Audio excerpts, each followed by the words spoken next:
അപ്പോസ്തലന്മാരുടെ പ്രവൃത്തികൾ അധ്യായം 1.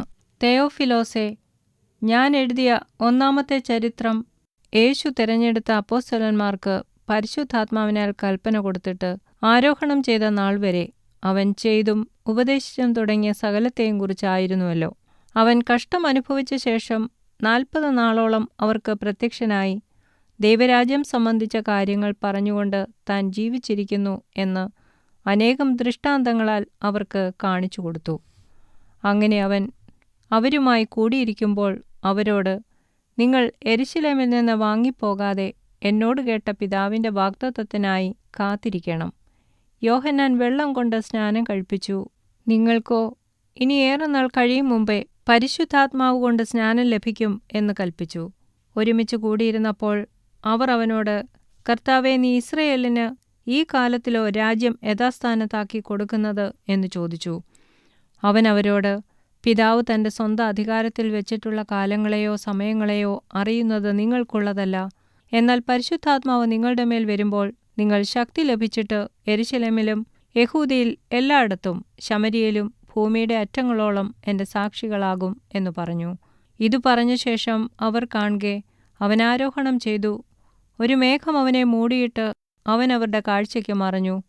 അവൻ പോകുന്നേരം അവർ ആകാശത്തിലേക്ക് ഉറ്റുനോക്കുമ്പോൾ വെള്ളവസ്ത്രം ധരിച്ച 2 പുരുഷന്മാർ അവരുടെ അടുക്കൽ നിന്ന്, ഗലീല പുരുഷന്മാരെ, നിങ്ങൾ ആകാശത്തിലേക്ക് നോക്കി നിൽക്കുന്നതെന്ത്? നിങ്ങളെ വിട്ട് സ്വർഗാരോഹണം ചെയ്ത ഈ യേശുവിനെ സ്വർഗത്തിലേക്ക് പോകുന്നവനായി നിങ്ങൾ കണ്ടതുപോലെ തന്നെ അവൻ വീണ്ടും വരും എന്നു പറഞ്ഞു. അവർ യെരൂശലേമിന് സമീപത്ത് ഒരു ശബ്ബത്ത് ദിവസത്തെ വഴിദൂരമുള്ള ഒലിവുമല വിട്ട് യെരൂശലേമിലേക്ക് മടങ്ങിപ്പോന്നു. അവിടെ എത്തിയപ്പോൾ അവർ പാർത്ത മാളികമുറിയിൽ കയറിപ്പോയി. പത്രോസ്, യോഹന്നാൻ, യാക്കോബ്, അന്ത്രയോസ്, ഫിലിപ്പോസ്, തോമസ്, ബർത്തലോമായി, മത്തായി, അൽഫയുടെ മകനായ യാക്കോബ്, എരിവുകാരനായ ശീമോൻ, യാക്കോബിന്റെ മകനായ യൂദാ, ഇവർ എല്ലാവരും സ്ത്രീകളോടും യേശുവിന്റെ അമ്മയായ മറിയയോടും അവന്റെ സഹോദരന്മാരോടും കൂടെ ഒരുമനപ്പെട്ട് പ്രാർത്ഥന കഴിച്ചുപോന്നു. ആ കാലത്ത് ഏകദേശം 120 പേരുള്ള ഒരു സംഘം കൂടിയിരിക്കുമ്പോൾ പത്രോസ് സഹോദരന്മാരുടെ നടുവിൽ എഴുന്നേറ്റ് നിന്ന് പറഞ്ഞത്, സഹോദരന്മാരായ പുരുഷന്മാരെ, യേശുവിനെ പിടിച്ചവർക്ക് വഴികാട്ടിയായി തീർന്ന യൂദയെക്കുറിച്ച് പരിശുദ്ധാത്മാവ് ദാവീദ് മുഖാന്തരം മുൻപറഞ്ഞ തിരുവെഴുത്തിന് നിവർത്തി വരുവാൻ ആവശ്യമായിരുന്നു. അവൻ ഞങ്ങളുടെ എണ്ണത്തിൽ ഉൾപ്പെട്ടവനായി ഈ ശുശ്രൂഷയിൽ പങ്ക് ലഭിച്ചിരുന്നുവല്ലോ.